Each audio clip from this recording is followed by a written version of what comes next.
Semua kaki maju. 1, 2, 3. Oke semuanya, assalamualaikum warahmatullahi wabarakatuh. Waalaikumsalam warahmatullahi wabarakatuh. Selamat pagi dan salam sejahtera bagi kita semua. Nama Haryadi, Magister Pendidikan selaku dosen pengaku bahasa Indonesia yang kebetulan tidak ada di sini. Oleh karena itu tidak mengurangi rasa hormat saya kepada beliau. Waduh, Yang terhormat kawan-kawan sekalian, terima kasih banyak telah mengizinkan saya untuk tampil di hadapan kawan-kawan sekalian untuk mempresentasikan kelompok kami kelompok bahasa Indonesia. Sebelum itu saya akan memperkenalkan nama teman-teman saya yang ada di sini. Yang pertama ada saya sendiri Jolan Riki, kedua Pak Hadi Guna, dan yang ketiga Muhammad Dimas Pramudia, keempat Muhammad Aiki Darmansyah, lima Dimas Ardian Bisa Putra dan kenal dalam Indonesia Muslim. Kami telah mengerjakan bersama-sama. Oleh karena itu jika saya sudah di sini rasanya tidak etis jika saya tidak menyebutkan nama teman-teman saya yang ada di sini. Siap Jo. Oke, jadi kita akan Jo. masuk ke dalam materi. Untuk di peta konsep di sini kita akan membahas tentang laporan kajian yang berisi atas 4 subbab. Yang pertama ada pengertian, tujuan, fungsi dan juga manfaat. Kita masuk bagian pertama yaitu laporan kajian, yaitu pengertian. Sebelum kita masuk lebih dalam kepada materi yang akan saya sampaikan nanti, kita harus terlebih dahulu tahu dulu apa itu pengertian dari apa yang akan saya sampaikan, yaitu tentang laporan kajian. Laporan kajian adalah penyajian penelitian dan hasilnya dalam dokumen yang diformat dengan mengikuti struktur konvensional. Laporan kajian adalah sumber yang dapat dipercaya untuk menceritakan rincian tentang penelitian yang dilakukan dan paling sering dianggap sebagai kesaksian sejati dari semua pekerjaan yang dilakukan untuk mengukurkan kekhasan penelitian. Jadi laporan penelitian ini seperti yang dapat teman-teman baca, itu penyajian penelitian. Jadi setelah kita membuat sebelum kita ingin membuat laporan penelitian atau laporan kajian, kita harus tahu dulu apa itu laporan. Jadi kita tidak asal buat saja. Jadi kita harus tahu dulu tentang penelitian, kita harus mencari-cari dulu referensinya, apa itu laporan tersebut, baru kita masuk ke tahap selanjutnya. Oke, yang tahap selanjutnya adalah tentang tujuan. Tujuan dari laporan kajian ini terdapat ada beberapa di sini. Yang pertama adalah mengatasi suatu masalah. Jadi kita melakukan laporan penelitian itu kan dari rasa ingin tahu kita terhadap sesuatu hal yang ingin kita cari tahu, ya kan? Tujuan itu adalah untuk mengetahui suatu masalah, mengatasi suatu masalah. Jadi bisa kita ingin mencari penelitian tentang perkara A, kita harus mencari tahu dulu referensinya untuk mengatasi suatu masalah tersebut agar apa yang kita ingin teliti itu bisa cepat diselesaikan masalahnya. Yang kedua adalah mengambil suatu keputusan yang lebih efektif. Jadi setelah kita mencari tahu tentang apa yang ingin kita teliti, kita bisa mengambil keputusan apa yang ingin kita ambil. Itu keputusan bersama supaya masalah itu lebih cepat diselesaikan apa yang telah kita teliti tersebut. Yang ketiga adalah mengetahui kemajuan dan perkembangan suatu masalah. Kemudian mengadakan pengawasan dan perbaikan. Jadi setelah kita mencari apa penelitian telah kita buat tadi, jadi kita bisa tahu nih apa kesalahannya dan kemudian bisa kita perbaiki. Kemudian adalah tentang mengenai teknik-teknik baru. Sudah kita kumpulkan tadi, kita sudah cari tahu masalahnya apa, salahnya apa di mana.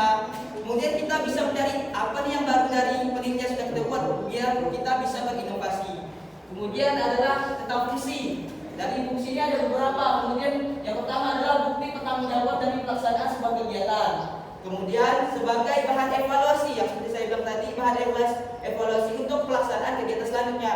Jadi ketika ada penelitian selanjutnya, kita menjadi lebih baik gitu dibandingkan penelitian sebelumnya yang sudah kita buat. Kemudian adalah sebagai dasar pengambilan keputusan atau kebijakan tertentu. Kemudian berlanjut kepada manfaat. Ada beberapa juga di sini. Yang pertama adalah menyampaikan informasi, yaitu tujuan dari penulisan laporan adalah untuk menyampaikan informasi seputar penelitian yang sudah dibuat oleh penulis. Informasi-informasi yang disampaikan tentunya diharapkan dapat berguna bagi masyarakat. Kemudian adalah komunikasi untuk menyampaikan maksud kepada pihak yang dituju. Maksudnya di sini adalah seperti yang kita ketahui bahwa laporan penelitian merupakan komunikasi tertulis di mana ide penelitian disampaikan oleh penulis lewat media tulis. Kegunaannya adalah untuk mempermudah komunikasi sehingga mengurangi pertemuan pertemuan tatap muka. Seperti sekarang ini kan lagi COVID-19. Jadi laporan penelitian itu sangat bermanfaat sekali untuk dilakukan sekarang ini karena dia hanya melakukan laporan tertulis, jadi tidak tatap muka. Jadi kita bisa menyampaikan informasi tanpa harus bertemu klien kita atau lawan bicara kita.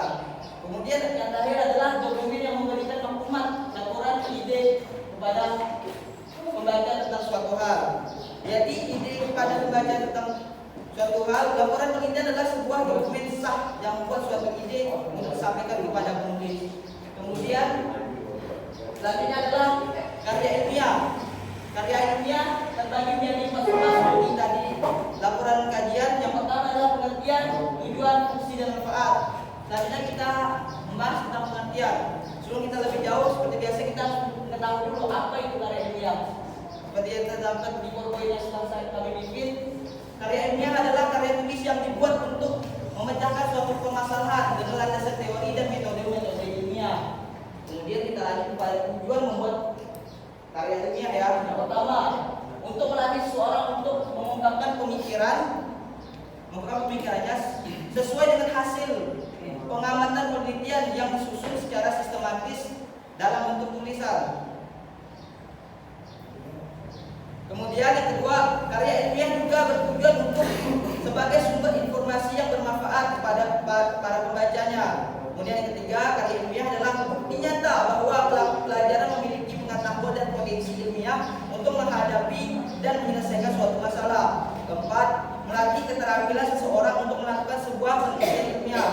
Dan kelima, menciptakan seorang pelajar yang memiliki kemampuan dalam membuat karya ilmiah, karya tulis dalam bidang pengetahuan. Kemudian kita lanjut kepada fungsi dari karya tersebut.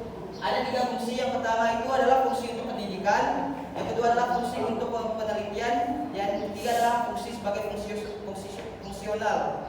Yang pertama fungsi untuk pendidikan, yaitu di mana dengan menulis karya ilmiah akan memberikan pengalaman dan pelajaran yang berharga bagi penulisnya, yaitu selaku pendidikan ya, sebagai kita sebagai mahasiswa dan siswa lainnya, itu sebagai bahan pembelajaran bagi kita supaya kita tahu apa itu karya ilmiah. Yang kedua untuk penelitian nih. Fungsi untuk penelitian itu maksudnya karya ilmiah yang ditulis berguna untuk mengembangkan ilmu pengetahuan dan berguna juga bagi seorang peneliti untuk mempraktikkan prosedur ilmiahnya. Kemudian yang ketiga adalah fungsi sebagai fungsional. Fungsi ini maksudnya karya tulis ilmiah dapat berguna sebagai alat untuk mengembangkan pengetahuan sebagai bahan pustaka dan untuk kepentingan disiplin ilmu tertentu. Kemudian manfaat dari karya ilmiah ada banyak sekali. Yang pertama yaitu melatih untuk mengembangkan keterampilan membaca yang efektif. Yang kedua, melatih untuk menggabungkan hasil bacaan dari berbagai sumber. Kemudian mengenal dengan kegiatan kepustakaan. Kemudian meningkatkan perorganisasian fakta atau data secara jelas dan sistematis. Kemudian memperoleh kekuasaan intelektual. Dan selanjutnya adalah memperluas cakrawala ilmu pengetahuan. Jadi pengetahuan kita itu setelah melakukan karya ilmiah akan lebih luas karena kita akan membaca lebih banyak buku untuk referensi kita. Yang terakhir adalah sebagai bahan acuan penelitian, pendahuluan untuk penelitian selanjutnya. Kemudian kita beralih ke brosur. Di brosur ini sama seperti bab sebelumnya, yaitu ada 4 sumber. Yang pertama pengertian, tujuan, fungsi dan juga manfaat. Kita beralih kepada pengertian. Oke. Brosur. Brosur adalah sebuah alat untuk dapat mempromosikan barang, jasa dan lain sebagainya, yang dimana terbuat dari sebuah kertas yang ada di dalamnya akan memiliki sejumlah informasi serta penawaran tentang jasa atau produk tertentu. Mungkin dari kawan-kawan sekalian sudah tahu brosur itu seperti apa. Seperti yang kita sering dapatkan di pinggir jalan, di mall, orang-orang yang ngasih kita brosur itu adalah untuk bahan promosi bagi mereka, bisa berupa barang atau jasa. Kita beralih kepada tujuan dari brosur tersebut. Ada beberapa tujuan dari brosur tersebut. Yang pertama adalah sebagai media informasi. Jadi supaya klien atau calon pembeli tahu apa yang akan kita jualkan. Yang kedua sebagai media promosi, untuk mempromosikan kepada calon pembeli atau klien apa yang kita jual dan kegunaannya seperti apa, manfaatnya seperti apa, supaya klien atau calon pembeli tahu manfaat dan hasil dari produk atau jasa yang kita tawarkan. Kemudian dapat meningkatkan daya tarik suatu produk yang dipasarkan. Jadi dengan brosur, dengan desain yang menarik, itu bisa mengangkat calon pembeli atau klien untuk sebisa mungkin brosur itu dibuat semenarik mungkin oleh desainer supaya calon pembeli itu tertarik dengan apa barang atau jasa yang telah kita tawarkan. Kemudian sebagai identitas suatu produk, jika kita membuat suatu barang atau suatu jasa, kita harus membuat brosur supaya apa? Supaya menjadi daya tarik atau ciri khas dari produk kita. Jadi sebagai identitas. Jadi setiap orang melihat brosur kita, jadi orang sudah tahu, oh ini produknya A, oh ini produknya si B. Jadi begitu. Kemudian lanjutan fungsi. Fungsinya juga ada beberapa seperti yang yang di logonya sedang kami bikin. Orang yang pertama sebagai media memberikan informasi kepada pembaca tentang barang yang dijual. Hal ini brosur akan memberikan promosi kepada pembaca. Selanjutnya adalah sebagai memberi informasi barang dari perusahaan. Hal ini karena brosur akan memberitahu kepada pembaca tentang barang dari perusahaan. Kemudian sebagai kriteria untuk perusahaan. Hal ini dikarenakan brosur digunakan untuk memberikan kriteria pada perusahaan tadi yang seperti yang sudah saya jelaskan pada tujuan dari brosur. Kemudian adalah manfaat dari brosur itu sendiri. Yang pertama, sebagai media yang memberikan sebuah informasi kepada para konsumen yang berkaitan dengan perusahaan. Kemudian sebagai alat iklan atau juga alat promosi yang menarik serta juga memungkinkan untuk mempromosikan suatu atau lebih produk atau jasa. Yang kemudian adalah desain dari sebuah brosur yang baik memungkinkan untuk dapat mempertahankan sebuah kriteria dari seluruh brosur dari perusahaan tersebut. Yang sudah seperti saya jelaskan pada tujuan dari brosur tersebut. Kemudian kita beralih kepada monografi atau monograf. Nah, di sini kita juga membahas ada 4 subbab. Yang pertama adalah pengertian tujuan, fungsi dan manfaat. Kita beralih kepada pengertian dari monografi.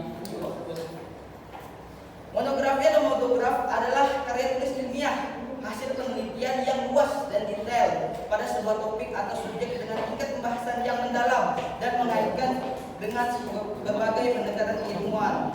Kemudian selanjutnya kita membahas tentang tujuan dari penulisan monograf atau karya tulis monograf tersebut. Tujuannya adalah sebagai pegangan materi pembelajaran, baik bisa digunakan bagi mahasiswa dengan bimbingan dari dosen maupun sebagai referensi dosen dan peneliti untuk melakukan penelitian. Jadi buku monograf atau buku monograf itu adalah buku pegangan dosen. Jadi buku bahan belajar bagi dosen untuk melakukan suatu penelitian. Jadi buku itu tuh sangat referensinya sangat luas dan sangat sumbernya jelas gitu. Jadi nggak main-main.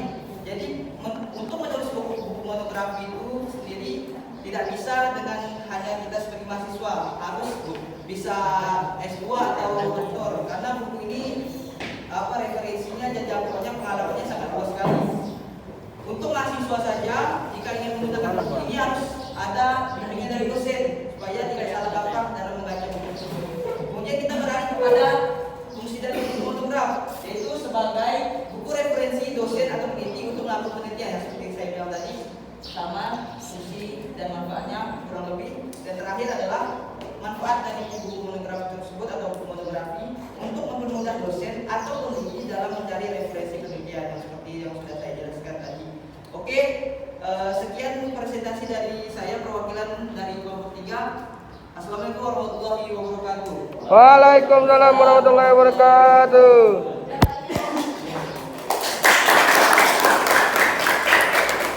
Kalian udah disebut tangan, udah bukan lagi? 1, 2, 3. Oke, selanjutnya kita buka sesi pertanyaan untuk kelompok sekalian. Jika ada yang ingin ditanyakan, silakan berdiri dan angkat tangan.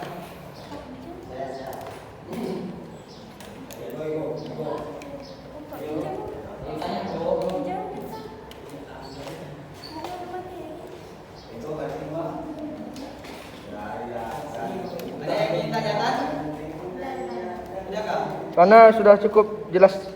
Oke, jika tidak ada pertanyaan untuk mengefisienkan waktu untuk kelompok lain maju, saya ucapkan terima kasih. Assalamualaikum warahmatullahi wabarakatuh. Waalaikumsalam warahmatullahi wabarakatuh. That's you. That's you.